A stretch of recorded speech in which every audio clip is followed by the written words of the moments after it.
పల్నాడు జిల్లా చిలుకలూరిపేట మండలం ఈవూరివారిపాలెం వద్ద ఓ ప్రైవేటు ట్రావెల్స్ బస్సులో అగ్ని ప్రమాదం జరిగింది. ఘటనలో 5గురు దుర్మరణం చెందగా 20 మందికి పైగా గాయపడ్డారు.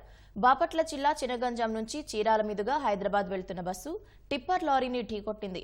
దీంతో టిప్పర్కు మంటలు చెలరేగి బస్సుకు అంటుకున్నాయి.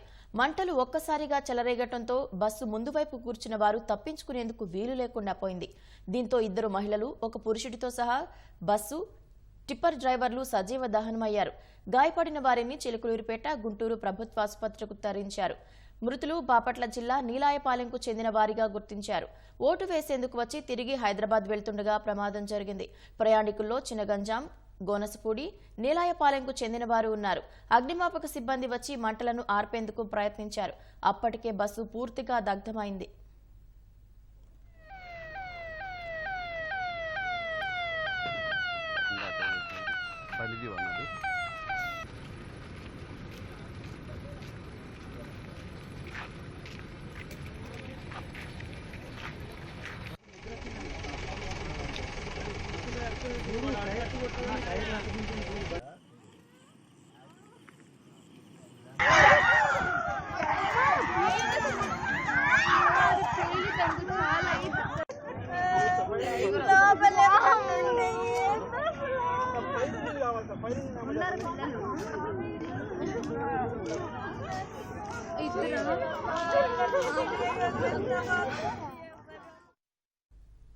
బస్సు ప్రమాదంపై మరింత సమాచారం మా ప్రతినిధి వీరాంజనేయులు ప్రత్యక్ష ప్రసారం ద్వారా అందిస్తారు. చిలకలూరిపేట సమీపంలో పల్నాడు జిల్లా చిలకలూరిపేట సమీపంలో మంగళవారం అర్ధరాత్రి రోడ్డు ప్రమాదం సంభవించింది. చీరాల చిలకలూరిపేట జాతీయ రహదారి మీద ఈ ప్రమాదం జరిగింది. ప్రైవేట్ ట్రావెల్ బస్సు టిప్పర్ లారీని ఢీకొనడంతో ఒక్కసారిగా మంటలు చెలరేగాయి. ఈ మంటలు చెలరేగడంతో ప్రైవేట్ బస్సు మొత్తం కూడా అగ్ని మంటలో చిక్కుకుని దహనమైంది. ఈ ప్రమాదంలో మొత్తం 5గురు దుర్మరణం చెందారు. 3 నీలాయపాలెం చెందిన వ్యక్తులు కాగా టిప్పర్ డ్రైవర్ అలాగే ప్రైవేట్ ట్రావెల్ బస్ డ్రైవర్ ఇద్దరు కూడా ఈ ప్రమాద ఘటనలో పూర్తిగా అగ్నికి ఆహుతయ్యారు. చూసినట్టయితే ఇక్కడ మనం ప్రమాద కనిపిస్తూ ఉంది. ప్రైవేట్ బస్సు అతివేగంతో వచ్చి టిప్పర్ లారీని ఢీకొట్టినట్టుగా ఇక్కడ మనం చూసినట్టయితే విజువల్ కనిపిస్తున్నాయి. ఇక్కడ పూర్తిగా టిప్పర్ లారీని ఒక ఆయిల్ ట్యాంక్ ఢీకొనడంతో ఒక్కసారిగా మంటలు ఎగిసిపడ్డాయి. ఈ మంటలు ఎగిసిపడడంతో బస్సులో ఉన్నటువంటి దాదాపు 40 మంది ప్రయాణికులు ఒక్కసారిగా అర్ధరాత్రి నిద్రమత్తులో ఉన్న వాళ్ళంతా కూడా భయాందోళనకు గురి చెందారు. చుట్టూ పరిసర ప్రాంతాలంతా కూడా చిమ్మ చీకటితో ఉండటంతో ఒక్కసారిగా బస్సులో అగ్ని మంటలు ఎగిసిపడడంతో వాళ్ళంతా కూడా దిక్కుతోచని పరిస్థితి ఎదుర్కొన్నారు.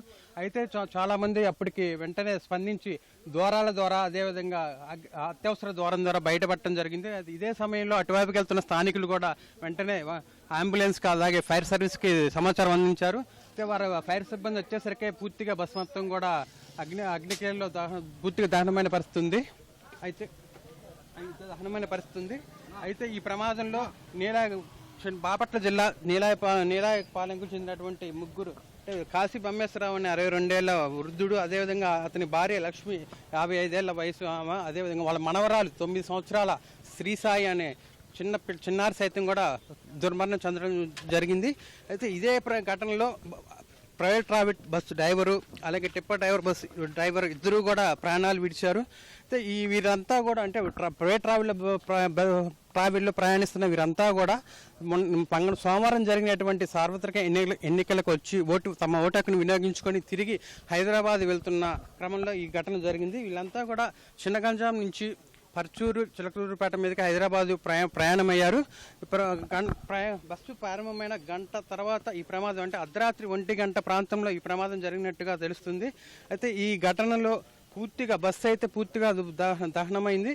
సో అంబులెన్స్ అదేవిధంగా ఫైర్ సిబ్బంది వచ్చి మంటలు ఆర్పే సమయానికి బస్సు అయితే పూర్తిగా అసలు బూడిదగా మారిపోయింది. అయితే వెంటనే ఈ ఘటనలో దాదాపు 25 మంది దాకా గాయపడ్డారు. వీరందరినీ కూడా ప్రాథమికంగా చిలకలూరిపేట ప్రభుత్వ ఆసుపత్రికి తరలించి ఆ తర్వాత అత్యవసర చికిత్స నిమిత్తం కొంతమందిని గుంటూరు అదే జీజీహెచ్కి ప్రైవేట్ ఆసుపత్రికి కూడా తరలించడం జరిగింది. సో ఈ ఘటనలో మన ప్రత్యక్ష సాక్షి అంబులెన్స్ డ్రైవర్ మనతో ఉన్నాడు. అతన్ని అడిగి మరింత సమాచారం తెలుసుకుందాం. చెప్పండి, మీకు ఎవరు సమాచారం అందించారు? మీరు వచ్చేసరి పరిస్థితి ఎలా ఉంది? సార్, నేను ఒక అంబులెన్స్ డ్రైవర్ని. నా పేరు ముస్తాక్ అహ్మద్. ఇక్కడ నేను చిలుకలూరుపేటలో ఉంటాను. నాకు దాదాపు ఈ యాక్సిడెంట్ అయిన 1 అవర్కి కాల్ చేశారు. నాది ప్రైవేట్ ట్రావెల్స్ అండి, ప్రైవేట్ అంబులెన్స్ డ్రైవర్ని నేను. సమాచారం అందిన ఒక హాఫ్ అన్ అవర్లోనే నేను ఇక్కడికి రావడం జరిగింది. ఒకేసారిగా బస్సు మంటల్లో చూసాము. చిన్న చిన్న గాయాలైన వాళ్ళకి చిలుకలూరుపేట ప్రభుత్వ హాస్పిటల్కి తరలించాము. 108లో ఎక్కించి అక్కడి నుంచి కొంచెం ఎక్కువ దెబ్బలు తగిలిన వాళ్ళకేమో గుంటూరు జీజీహెచ్ హాస్పిటల్కి తరలించడం జరిగింది. బస్సు అతివేగంగా రావడం వల్ల అది కూడా ఒకేసారి వచ్చి లారీ ట్యాంకీని కొట్టేశారు. ఆ ట్యాంకీకి కొట్టడం వల్ల బస్సు ఏమో ఒకేసారి ఫైర్ అయింది. దానివల్లేమో అగ్ని ప్రమాదం జరిగింది. దాదాపు 5 మంది చనిపోయారని సమాచారం వచ్చింది. ఈ ప్రమాదంలో మనం చూసినట్టు బస్సులో పూర్తిగా దహనమైనటువంటి మనం శరీరాన్ని కూడా చూడొచ్చు. ఈ ప్రమాదంలో మనము ప్రత్యక్ష సాక్షులు మరియు ఫైర్ సిబ్బంది కూడా ఉన్నారు. వారు వచ్చే సమయానికి ఇక్కడ పరిస్థితి ఎలా ఉంది, వారు కాపాడే ప్రయత్నం చేశారు, అసలు ఏంటి అనే విషయం కూడా ఇక్కడ మన ఫైర్ సిబ్బంది మన దగ్గర ఉన్నారు. వారిని అడిగి మరింత సమాచారం తెలుసుకుందాం. మీరు వచ్చేసరికి ఎట్లా ఉంది సార్ పరిస్థితి? మొత్తం ఫైర్తో స్మోక్తో ఉంది సార్. ఇంజూర్డ్ పర్సన్స్ ఉన్నారు. వాళ్ళ వెంటనే మనం 108 ద్వారా స్థానిక సిల్వర్పేట హాస్పిటల్స్కి పంపించేసాము. ఇమీడియట్గా మనం ఫోమ్తో మనం ఫైర్ కంట్రోల్ చేయడానికి ట్రై చేసాము. ఇక్కడ ఎమర్జెన్సీ డోర్ దగ్గర బాగా ఫైర్ అవుతుంది. దీన్ని మనం ఇక్కడ ఫస్ట్ రిస్క్ ఆపరేషన్ చేయడం జరిగింది.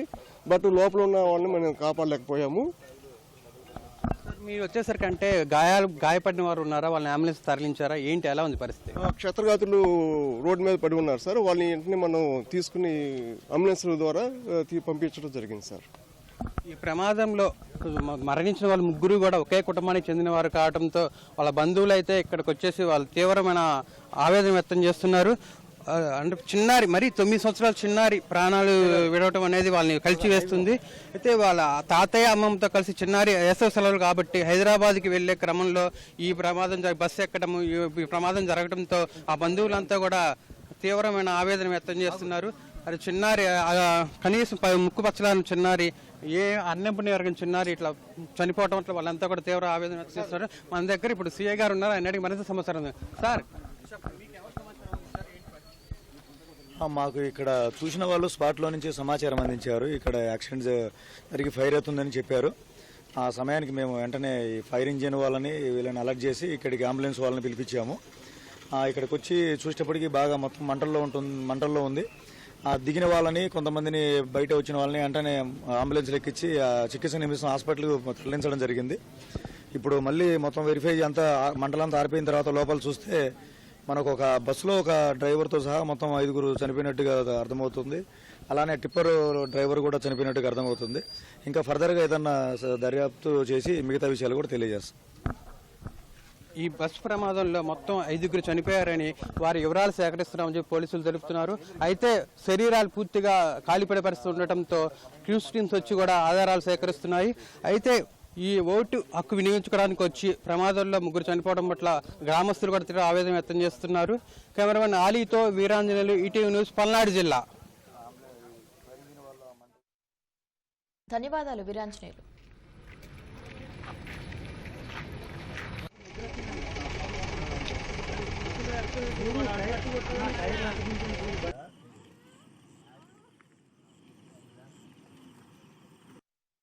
కొంతమంది ఏమో విండో సీట్ లోంచి దూకేసేసారు, అంటే పెద్ద అబ్బాయిలు వీళ్ళందరూ దూకేశారు. కొంతమంది ఏమో బయటకు వచ్చేసారు. కానీ పెద్దవాళ్ళు ఒక పాప ఉందని చెప్పారు, వాళ్ళు మాత్రం రాలేకపోయారు. అంటే కొంచెం ఏజ్డ్ పర్సన్స్ అంట, వాళ్ళేమో అక్కడ ఆగిపోయారు. తర్వాత మేము అందరం ఏమో బయటకు వచ్చేసేసాము.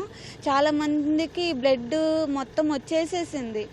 తర్వాత ఒక 1 అవర్కి మేమేమో 100కి కాల్ చేసాము. అన్నిటికి కాల్ చేసిన తర్వాత అంబులెన్స్లు వచ్చినాయి, ఫైర్ ఇంజిన్ వాళ్ళు వచ్చారు. ఇప్పుడు హాస్పిటల్కి తీసుకెళ్లారు, గవర్నమెంట్ హాస్పిటల్కి. అందరూ ఒకటే మండలానికి చెందిన వాళ్ళండి. అందరూ ఒకే దగ్గర ఎక్కారు. ఎక్కిన వెంటనే ముందు అక్కడ కూర్చోబెట్టి అందరినీ చాలాసేపు లేట్గా బస్ తీసేసి తర్వాత ఒక్కసారి హిట్ అవ్వగానే అందరూ పెద్దగా అరిశారు. సీట్లన్నీ విరిగిపోయి మోకాళ్ళకి ఇక్కడ తగిలింది. అంతా తగిలి అందరూ పెద్ద అరవడంతో వెనకతల నుంచి తొక్కిసలాడ పెద్దగా జరిగిందండి. ముందున్న వాళ్ళందరూ చాలామంది దిగిపోయారు. కానీ వెనక నుండి తోసుకుంటూ వెళ్ళిపోవడం వల్ల దిగడం చాలా కష్టమైపోయింది.